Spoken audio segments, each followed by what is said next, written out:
Hey, I'm Matt Rothschild, the editor at the Progressive Magazine, with my progressive point of view, which you can also grab off our website over at progressive.org if you're not there already.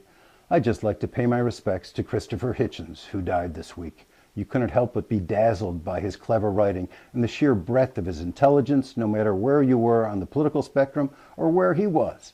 I met Hitchens a couple times, first back in 1991 in Washington, D.C., in his Adams Morgan apartment over a bottle of Tanqueray gin and a book of W.H. Auden's poetry. Back then he was still a man on the left, but he loved to ridicule some of our pieties and our affectations.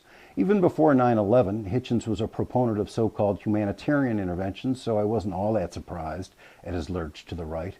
I met him again a couple years later in the midst of the Iraq War. He came to Madison, Wisconsin to accept an award from the Freedom from Religion Foundation. He was the Free Thinker of the Year. And he gave a great speech. The crowd lapped it up because he was making fun of believers. But then he basically spat in the crowd's face. He dared them to come after him about his position on the Iraq War, or what he called Islamic fascism. It was classic Hitchens. He was a bare-knuckled pugilist, a fighter to the end. He'd rather fight and switch than not fight at all. And his atheism, it never failed him. I'm Matt Rothschild, and that's how I see it.